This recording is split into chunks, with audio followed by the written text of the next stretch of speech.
छत्तीसगढ़ भारत को भी एक मार्ग दिखा सके, इसके लिए 10 वर्ष पहले से ही मैं बहुत प्रयास करता रहा हूँ। काशी के रूप में इस जगह को देखता हूँ। जब घाटों को देखता हूँ तो मुझे काशी का वो दिव्य और भव्य घाटों का पूरा संरचना नजर आता है। जो बेहतर कार्य करेगा, भगवान का आशीर्वाद उनके साथ रहेगा। जितना विकास आध्यात्मिक केंद्र के रूप में शिवरीनारायण का होना चाहिए था, तो छत्तीसगढ़ में भी उतना नहीं है, भारत में तो नहीं है। महाकुंभ से एक दुखद खबर आई थी, भगदड़ से लोगों की मौत हो गई थी। उसी दौरान जो है पंडित धीरेन्द्र शास्त्री जी का भी बयान आया था कि लोगों को मोक्ष मिल गया। इसके किस तरह से मायने देख रहे हैं? हम इतने भीड़ भाड़ में इतने ज़्यादा हंगामा करने लगते हैं, पहले स्नान करेंगे तो ज़्यादा पुण्य होगा। अब कैसा पुण्य मिला होगा उन लोगों को? उनके पाप तो ऐसे लिख गए होंगे कि पता नहीं जन्म जन्म उनके क्या होंगे। पर इतना है कि गंगा जी के तट पर हुआ है और महाकुंभ में आए हैं, इस भावना से कही होगी। क्योंकि कोई भी संत ऐसे कैसे मनुष्य की मृत्यु पर कह सकता है? ये तो कॉमन सेंस की बात है। नक्सलवाद बहुत बड़ा मुद्दा है और भाजपा सरकार लगातार इसको खत्म करने की ओर है।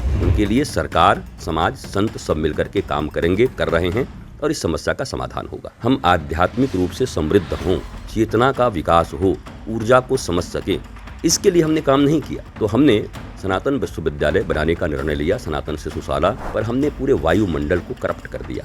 इंसान अपने लोभ के कारण, लोभी तो कम लोग हैं परंतु उन्होंने सारे लोगों का जीवन दुभर कर दिया है। पहले आप बैलगाड़ी से कहीं जाते थे, पैदल जाते थे, 10 घंटे में पहुंचते थे। अब आप 10 मिनट में पहुंच जा रहे हैं, तो समय तो आपके पास 9 घंटे और 50 मिनट बच गए। तो आपको तो आनंदित होना चाहिए था कि मेरे पास समय ही समय है। पर आप जिससे पूछोगे क्या कहेगा? क्या कहूँ महाराज जी, मरने का भी फुर्सत नहीं है। देखने वाला सुखी नहीं है, पर देखने की चीज़ें बहुत अच्छी अच्छी बन गई। खाने वाला सुखी नहीं है, पर खाने की चीज़ें बहुत अच्छी अच्छी बन गई। भीतर से धार्मिक है नहीं, आध्यात्मिक है नहीं, नॉलेजफुल है नहीं, और नैतिकता का पाठ ऊपर से। और चोरी करना पाप है, अरे बिना चोरी किए धनवान हम बनेंगे ही नहीं। खोखे नैतिकता के ज्ञान किसी के काम नहीं आने वाले हैं। भ्रष्टाचार ऊपर से नीचे नहीं फैला है, नीचे से ऊपर तक फैला हुआ है। नीचे ठीक हो जाए तो ऊपर भी ठीक हो जाएगा। ये आधुनिकता की दौड़, ये पाश्चात्य दौड़, ये सब मृत्यु की दौड़ है। सदगुरु रितेश्वर महाराज जी जांजगीर चांपा जिले के शिवरीनारायण पहुंचे हुए हैं। उनसे बात करते हैं। महाराज जी, आप महाकुंभ से डायरेक्ट शिवरीनारायण किस तरह से जो यहाँ पर पहुंचे, क्या कारण हो गया कि आप शिवरीनारायण पहुंचे? नहीं, आप तो देख रहे होंगे हमारा आश्रम है और मैं यहाँ बहुत पहले से आता रहा हूँ। और ये भूमि छत्तीसगढ़ की भूमि कर्म भूमि के रूप में आध्यात्मिक चेतना का विकास हो, यहाँ के लोगों में आध्यात्मिकता बढ़े और छत्तीसगढ़ भारत को भी एक मार्ग दिखा सके, इसके लिए 10 वर्ष पहले से ही मैं बहुत प्रयास करता रहा हूँ। बरसों बाद आया हूँ, अच्छा लगता है। और सबरी नारायण माँ सबरी की भूमि है, दिव्य आध्यात्मिक चेतना का ये केंद्र है। 3 नदियों का संगम यहाँ पर है।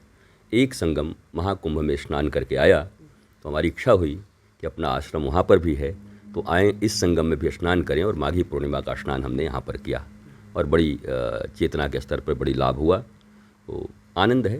मैं यहाँ पर अब पंचायत चुनाव चल रहे हैं और शिवरीनारायण को कांग्रेस के ही जो है यहाँ पर रहे हैं, और अभी आप यहाँ आगमन हुए हैं और अभी यहाँ पर बीजेपी की नगर सरकार हो गई है। तो इसे किस तरह से देख रहे हैं आपके आगमन के बाद ये सब हो रहे? तो नहीं, देखिए, मेरे पास तो दोनों ही आए थे और दोनों ही शिवरीनारायण के बच्चे हैं और मेरे लिए भी आध्यात्मिक गुरु के रूप में मेरे ही हैं। सब बच्चे मेरे ही हैं।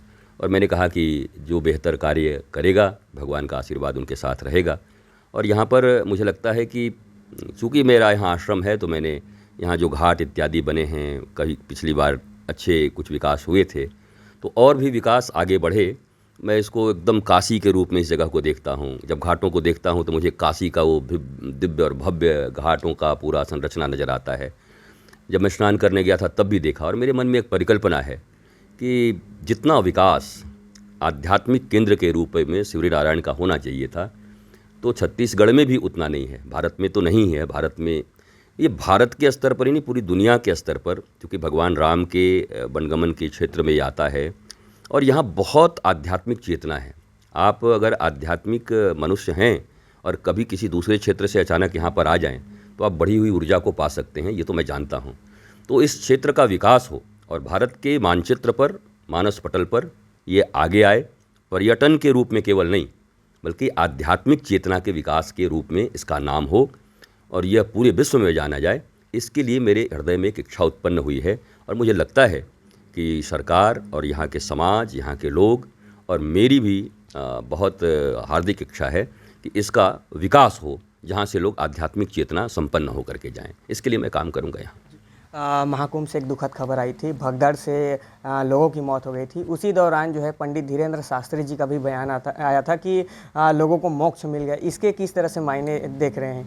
देखिए, ये तो जो दुखद घटना थी, मैं वहीं पर था और 2 बजे मैं स्नान करके वापस आया था और हमने ये कहा भी था कि पूरा क्षेत्र ही संगम है, केवल संगम पर न जाएंगे। लेकिन वो घटना घट गई। घटना घट गई तो सरकार जिनकी है, सरकार ने भी जिम्मेवारी ली, उन्होंने उसके लिए कार्य किए।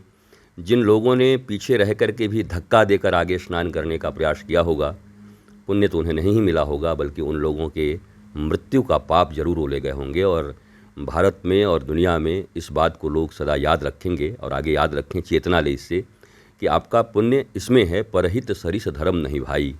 तुलसीदास जी कहते हैं कि दूसरे के हित करने में ही सबसे बड़ा धर्म है।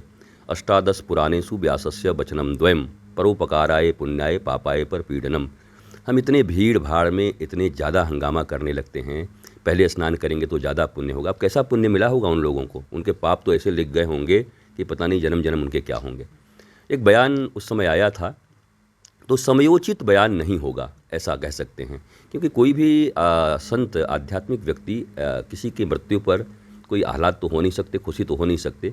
उन्होंने उस समय में जिस भावना के साथ बात कही थी, उसको समझने में लोगों को उन्होंने चूँकि सफाई दी है कि मेरी बात को लोग समझ नहीं पाए, तो कोई भी आह्लादित तो होगा नहीं। पर मुझे ऐसा लगता है कि देश काल पात्र के अनुसार टाइमिंग की थोड़ी सी गड़बड़ी हो गई, जिसके कारण से लोगों ने उसको ऐसा लिया। उन्होंने स्वयं आकर के सफाई दिया है। मोक्ष प्राप्त होता है गंगा जी के किनारे, पर मोक्ष तब प्राप्त होता है जब आप मोक्ष के कारण से ही काशी में आते हैं। काशी में जाते हैं गंगा जी के तट पर मोक्ष प्राप्त करने के लिए। पर ऐसे अचानक मृत्यु हो जाए, पर उसमें भी एक संवेदना प्रकट की उन्होंने कि चलो ये घटना कहीं भी हो जाती, पर इतना है कि गंगा जी के तट पर हुआ है और महाकुंभ में आए हैं, इस भावना से कही होगी। क्योंकि कोई भी संत ऐसे कैसे मनुष्य की मृत्यु पर कह सकता है? ये तो कॉमन सेंस की बात है। तो एक समयानुकूल बात थी और कुछ बातचीत बढ़ा, बयान बढ़े, कुछ विवाद हुआ और अब उन्होंने उसका सफाई भी दे दिया है, पटाक्षेप हो गया है। मुझे लगता है दुखद घटना थी, आगे ऐसी घटना नहीं होनी चाहिए। महाराज जी, नक्सलवाद बहुत बड़ा मुद्दा है और भाजपा सरकार लगातार इसको ख़त्म करने की ओर है। किस तरह से इसको और आगे काम करना चाहिए जिससे नक्सलवाद खत्म हो जाए? देखिए, सरकार का प्रयास चल रहा है, समाज को भी जागृत होना होगा और संत भी इस दिशा में आध्यात्मिक चेतना का विकास करें। कोई भी युद्ध बाहर से प्रारंभ नहीं होता, युद्ध मन से प्रारंभ होता है। मन में जब असंतोष होता है, मन में जब विक्षोभ होता है, विरोध होता है, तब बाहर युद्ध परिलक्षित होता है। तो मन के ऊपर अगर काम हो, आध्यात्मिक काम हो, मनुष्य की चेतना पर काम हो, तो कम संसाधनों में भी मनुष्य सुखी और आनंदित रह सकता है। तो कुछ तो ऐसे हैं जो गरीबी के कारण समझ नहीं पाते, कहीं भटकते हैं, तो उनको समझाने की चेष्टा चलती है, उनको मुख्य धारा में लाने की चेष्टा चलती है। शिक्षा, रोजगार, स्वास्थ्य, इस सब पर सरकारें काम करती हैं। और कुछ ऐसे भी हैं जो देश को बढ़ते हुए नहीं देखना चाहते, देश विरोधी गतिविधियों में लिप्त रहते हैं। वैसे लोगों के प्रति कानून और सरकार अपना काम कर रही है। बाकी जो चेतना के निम्नता के कारण नासमझी में ऐसा कर रहे हैं, उनके लिए सरकार, समाज, संत सब मिलकर के काम करेंगे, कर रहे हैं और इस समस्या का समाधान होगा। सनातन विश्वविद्यालय की आपने बात की है, किस तरह से इसे देख रहे हैं? आखिर सनातन विश्वविद्यालय स्थापित करने की क्या मंशा है? भारत में संस्कारों का जब से लोप हुआ, मैंने अभी कहा ना कि मन के भीतर ही जब अशांति होती है, ज्ञानहीन मनुष्य ही विश्व में समस्त युद्धों का कारण है। ज्ञानहीन मनुष्य अपने भी अवसाद को लाने में और दुनिया में भी अवसाद देने में अपना योगदान देता है। डिप्रेशन क्यों होता है? ज्ञान के कमी के कारण होता है। ज्ञान की कमी क्यों आ गई? क्योंकि हमारी शिक्षा नीति सिर्फ पेट पालने वाली बन गई। हम आध्यात्मिक रूप से समृद्ध हों, चेतना का विकास हो, ऊर्जा को समझ सकें, इसके लिए हमने काम नहीं किया। तो उस शिक्षा नीति में पता नहीं कब परिवर्तन होगा, सरकार इस दिशा में कब आगे बढ़ेगी। तो हमने सनातन विश्वविद्यालय बनाने का निर्णय लिया, सनातन शिशुशाला और सनातन गुरुकुलम, जिससे भारत के बच्चों का आध्यात्मिक चेतना का विकास हो और आने वाली पीढ़ियां भारत को सिर्फ पैसे की दृष्टि से न देखें, युद्ध की दृष्टि से न देखें, लोभ की दृष्टि से न देखें, बल्कि वो चेतना संपन्न होकर स्वयं भी आनंदित हों, और मनुष्यता को आनंदित करे, विश्व में आनंद फैलाएं। इसके लिए इस विश्वविद्यालय का निर्माण किया जा रहा है। महाराज जी, देखा जा रहा है कि लगातार लोग जो है व्यस्त हो रहे हैं, भली से मॉडल युग में जी रहे हैं, लेकिन उनके पास समय का अभाव हो रहा है। क्या संदेश देंगे कि जो लोग हैं वो अपने व्यक्तित्व को विकास करें? देखिए, मैं भी तो यही पूछ रहा हूँ ना कि आप विकास बहुत कर गए, 21वीं शताब्दी आ गई। एक ज़माने में आप लालटेन जलाते थे, डिबरिया जलाते थे, उसमें भी आप सुखी रहते थे। उस समय आपके अन्न शुद्ध थे, जल शुद्ध थे, वायु शुद्ध थी, गाँव की मिट्टी थी, गांव का परिवेश था, तो आप स्वस्थ होते थे। भले ही आपके पास वस्त्र कम होंगे, आपके पास सुविधाएं कम होंगी, तब एसी की ज़रूरत भी नहीं पड़ती थी, इतनी गर्मी भी नहीं थी, पर हमने पूरे वायुमंडल को करप्ट कर दिया। इंसान अपने लोभ के कारण, लोभी तो कम लोग हैं, परंतु उन्होंने सारे लोगों का जीवन दुभर कर दिया है। तो लोभ में क्यों है? क्योंकि उनको चेतना का विकास नहीं हुआ है। चेतना का विकास क्यों नहीं है? क्योंकि केवल वो बाहरी शिक्षा ग्रहण किया उन्होंने, आध्यात्मिक शिक्षा उन्होंने ग्रहण नहीं की। आध्यात्मिक शिक्षा के ग्रहण करने के बाद ही मनुष्य अपने जीवन में आह्लादित हो सकता है और दूसरों को आह्लाद और प्रेम दे सकता है। आप सब कुछ विकसित हो गया, रोबोट बन गए, एआई टेक्नोलॉजी बन गई, सब बन रही है। अब तो पता नहीं क्या क्या बन रहे हैं, क्वांटम कंप्यूटिंग हो रही है, न्यूरो कंप्यूटिंग होगी। अब आप बताइए कि पहले आप बैलगाड़ी से कहीं जाते थे, पैदल जाते थे, 10 घंटे में पहुंचते थे। अब आप 10 मिनट में पहुंच जा रहे हैं, तो समय तो आपके पास 9 घंटे और 50 मिनट बच गए। तो आपको तो आनंदित होना चाहिए था कि मेरे पास समय ही समय है। पर आप जिससे पूछोगे क्या कहेगा? क्या कहूँ महाराज जी, मरने का भी फुर्सत नहीं है। ये तो इतना एडवांस हो गए, इतना आपने विकास कर लिया। तो आपसे अच्छे तो हमारे पूर्वज थे कि उनके पास बैलों के साथ रह करके, और कृषि पद्धति वही पुरानी थी, शुद्ध अन्न उगाया करते थे, शुद्ध सब्जियां खाया करते थे, शुद्ध वायुमंडल में रहा करते थे। आपने क्यों ऐसा विकास किया कि मनुष्यता के ऊपर ही आज सबसे बड़ा खतरा आ गया? मनुष्य के स्वास्थ्य के ऊपर खतरा आ गया, मनुष्य के मानसिक स्वास्थ्य खराब हो गए, युद्ध की विभीषिका चारों तरफ बढ़ गई, हम लड़ने लगे। इसको विकास कहेंगे या विनाश कहेंगे? आपने बचपन में पढ़ा होगा कि विज्ञान का विकास, विज्ञान अभिशाप या वरदान, कभी हमने पढ़ा था। हमें ये लेख लिखने के लिए भी मिलता था, तब हम लोग लिखते थे वरदान।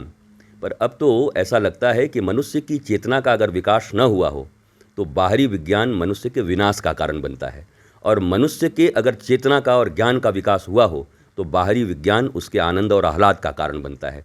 तो विज्ञान अभिशाप या वरदान नहीं है, बल्कि अभिशाप या वरदान हमारा ज्ञानहीन होना या ज्ञानवान होना है। अगर हम इनर विज्ञान पर काम करें, इनर साइंस पर काम करें, एक्सटर्नल साइंस पे बहुत काम हो गया, अब इंटरनल साइंस, देखने वाला सुखी नहीं है पर देखने की चीज़ें बहुत अच्छी अच्छी बन गई, खाने वाला सुखी नहीं है पर खाने की चीज़ें बहुत अच्छी अच्छी बन गई।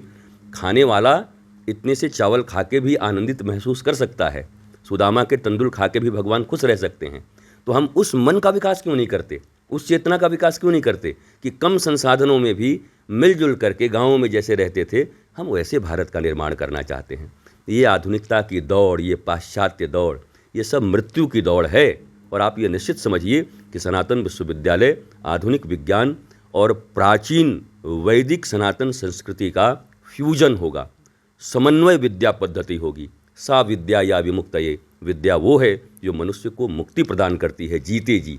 और मैं उस दिशा में आगे बढ़ रहा हूँ। मुझे लगता है कि इस शरीर से, जीवन के रहते रहते भारतवर्ष के लिए और इस संसार के लिए, इस दास से कुछ न कुछ अच्छा कार्य होगा। समाज के सहयोग से हम किसी अच्छे कार्य को कर पाएंगे।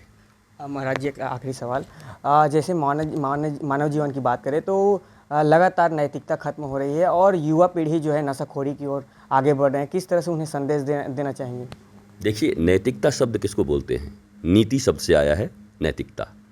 अब मैं आपसे पूछता हूँ कि आपका लालन पालन और आपके दिमाग का स्ट्रक्चर ऐसा बचपन से बना दिया गया है कि तुझे फर्स्ट आना है, तुझे पैसा कमाना है, तुझे पद पर आना है। यहाँ दुनिया में कोई ये सब नहीं देखता बेटा, जब पद पे रहोगे तो सब तुमको प्रणाम करेंगे। तो आपकी बुद्धि कैसी बन गई? किसी भी हालत में मुझे पैसा कमाना है। तो अब यहाँ नैतिकता नीति कहाँ रह गई? किसी हालत में, मतलब किसी को मार के भी कमा लें, किसी का लूट के भी कमा लें, राष्ट्र को धोखा दे के भी कमा लें, यमुना जी को प्रदूषित करके भी कमा लें, गंगा जी को प्रदूषित करके कमा लें, जंगलों को काट के कमा लें, पहाड़ों का खनन कर दें, पूरा ख़त्म कर दें। एक दिन इतना ज़्यादा टेम्परेचर हो जाएगा 52 डिग्री कि ऐसे ही ख़त्म हो जाएंगे। तो नैतिकता बेकार की बात है। नैतिकता का अर्थ होता है नीति, नीति नहीं तो नैतिकता कैसी? तो नीतियों का अध्ययन नहीं हो रहा है, नीतियों को समन्वित नहीं किया गया हमारे बच्चों के पढ़ाई में, और हम अब नैतिकता की बात करते हैं। ये तो ऐसी बात है कि भीतर से कुछ ज्ञान है नहीं, ऊपर से थोपे जा रहे हैं। तो कभी कभी आपने देखा होगा, ये अंग्रेजी किसी को बोलने नहीं आता तो फिर भी अंग्रेजी 2-4 शब्द सिखा दिया जाए तो कम ऑन और गो ये सब बोल करके सोचता है मैं बहुत अच्छा। भारतीयों की हालत वही हो गई है, भीतर से धार्मिक है नहीं, आध्यात्मिक है नहीं, नॉलेजफुल है नहीं, और नैतिकता का पाठ ऊपर से। और चोरी करना पाप है, अरे बिना चोरी किए धनवान हम बनेंगे ही नहीं। लुटेरा होना पाप है, बिना लूटे हमारा कुछ होगा ही नहीं। भ्रष्टाचार करना पाप है, तो हम इतने बड़े पद पर जाएंगे कैसे। तो करना आपको सब वही पड़ रहा है, पर गाना ये पड़ रहा है कि चोरी करना पाप है। तो हो गया ना मन और मुख में अंतर। धर्म और अध्यात्म क्या करता है, जैसा मन वैसा मुख बन जाता है। तो जब यह शिक्षा बदलेगी, शिक्षा नीति बदलेगी, तभी ये बदलेगा, नहीं तो ये खोखे नैतिकता के ज्ञान किसी के काम नहीं आने वाले हैं। आपके रग रग में नीतियों का प्रवेश कराना होगा, और ये समाज शिक्षा के द्वारा ही प्राप्त करा सकता है। माता पिता का इसमें सबसे बड़ा योगदान है। माता पिता अगर चाहें तो अपने बच्चों को ध्रुव, प्रहलाद और मीरा की तरह बना सकते हैं, मिसाइल मैन की तरह बना सकते हैं, अच्छे मनुष्य के रूप में उनका निर्माण कर सकते हैं। तो ये नैतिकता की केवल बातें नहीं होनी चाहिए। ये तो भारत को खोखला कर रहा है, बातें नैतिकता की, और सक्सेस होने के लिए उसको सब वो बुरे काम करने पड़ेंगे जो नीति के विरुद्ध हैं। तो आप उसको सिखाइए कि आपको असली आनंद अगर चाहिए तो नैतिकता का राग मत अलापिए, बल्कि धर्म का आचरण करिए। धर्म की बातें होंगी, बड़ी अच्छी बात है, पर केवल बातें होंगी कि धर्म का आचरण भी होगा।